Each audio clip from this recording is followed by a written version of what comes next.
Bonjour à tous, je vous invite à vous abonner à cette chaîne, à aimer, à partager, à commenter ces vidéos, c'est très important. C'est une manière de nous soutenir. Merci à vous tous. Et nous sommes jeudi, c'est l'heure de la chronique de Nicolas Vidal. Bonjour Nicolas Vidal. Bonjour cher Corentin, bonjour cher Valentin, comment allez-vous chers amis ? Très bien, comment s'est passée votre matinale hier ? Parfaitement, on a appris plein de choses, vous le savez, hein. On a reçu Christian Girondeau sur le climat, on a reçu David Engel sur le référendum sur l'immigration en Pologne qui se profile, et on a reçu Michel Geoffroy, bien entendu, sur la science-fiction notamment. Voilà, et la table ronde avec François Bousquet et Xavier Zalbert. Alors, évidemment, toutes ces interviews sont disponibles sur YouTube, mais alors là, vous voulez parler de Richard Ferrand, et notamment un entretien de Richard Ferrand, ancien président de l'Assemblée nationale, on le rappelle, paru dans le Figaro le week-end, qui vous a fait beaucoup réagir. Alors pourquoi, Nicolas ? Oui, le mutualiste Richard Ferrand, qui a pris une grosse fessée pompon cucu aux dernières législatives en juin dernier, est allé jouer le poisson pilote dans une grande interview, vous l'avez dit Corentin, accordée à nos confrères du Figaro, paru dimanche dernier. Bon, on a eu droit à la soupetie, à l'huile de foie de morue qui nous dit que la Macronie c'est la démocratie, que la Macronie c'est le plein emploi, la Macronie c'est la reconstruction en version luxe de l'hôpital et de tous les services publics, que la Macronie c'est la fin de la délinquance et du séparatisme, que la Macronie c'est le débat apaisé, et que la Macronie c'est surtout le respect des institutions. Mais Richard Ferrand, bien sûr, n'a pas oublié, bien entendu, de passer une grosse couche bien grasse, bien huileuse sur la souveraineté européenne à laquelle personne ne croit à part Jupiter lui-même, et mécaniquement, tous ceux qui n'adhèrent pas à la bonne parole évangélique des Playmobil progressistes incarneraient toujours, selon Richard Ferrand, je cite, une folie collective issue de la perte du sens commun. Vous m'en direz tant.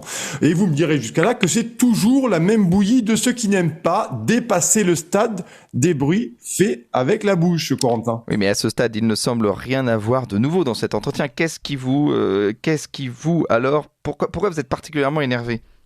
Mon cher Corentin, pour tout le reste, en fait, pour se faire simple, hein. Car Richard Ferrand, notre mutualiste breton national, a fait le job, comme je vous le disais dans mon introduction, d'un frétillant, poisson pilote, envoyé tout droit à la pisciculture de l'Élysée, spécialisé dans l'élevage de grosses tanches en bassin. Et qu'est-ce qui est venu nous raconter Richard Ferrand ? Eh bien, que Manu, Jupiter, Macron, premier, puisse faire un troisième tour de piste pour 2027, car il estime, il faut l'entendre, hein, que dans le cas contraire, cela constituerait, je cite à nouveau, une bride pour la libre expression de la souveraineté populaire.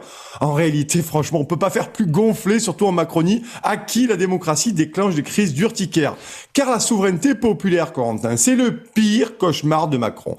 Mais ne doutons pas un instant que les derniers castors qui peuplent encore ce pays ont dû faire une hola, se bourrant la gueule au sirop éco-responsable de Jojoba. Alors pour les autres, à mon avis, c'est moins sûr. Mais le plus édifiant dans cette histoire, c'est que suite à la polémique déclenchée par ses propos, le mutualiste en chef a déploré que, je cite à nouveau, les réseaux sociaux et les médias paresseux s'agitent sur une proposition que je ne fais pas. Fin de citation. Alors moi, franchement, j'ai bien relu l'entretien en question. Et je me pose à présent la question sur mes propres capacités de comprendre une lecture simple.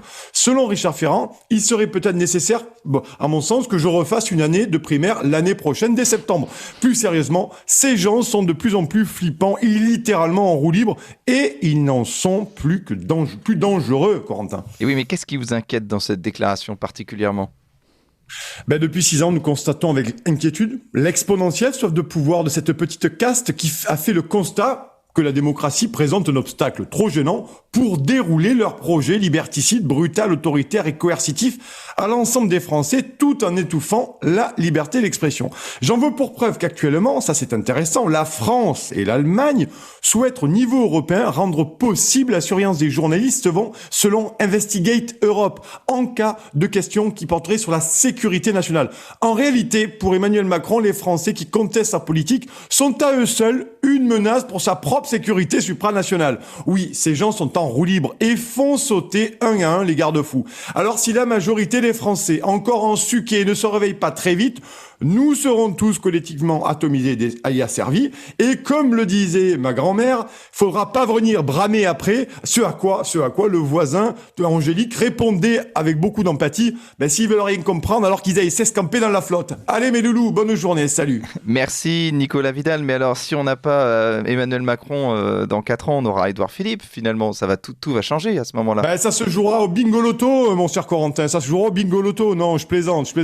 J'espère que d'ici là, les failles politiques, ou du moins le mouvement politique va changer, que des personnalités vont émerger, peut-être d'ici là. C'est long, 4 ans, c'est très très long. Rappelez-vous ce que disait Jacques Chirac, rappelez-vous. Voilà, beaucoup de choses peuvent se passer dans ce vivier démocratique et politique français, certes un peu endormi, mais à qui il faut avoir beaucoup d'espoir. Voilà. Et on continuera évidemment de suivre ça avec vous, Nicolas. On vous retrouve mercredi prochain, évidemment, pour la matinale Ligne Droite. Et puis on rappelle à nos auditeurs que vous êtes fondateur du média Putsch Média. On vous invite aussi à aller voir cette chaîne YouTube Putsch Média. Merci à vous.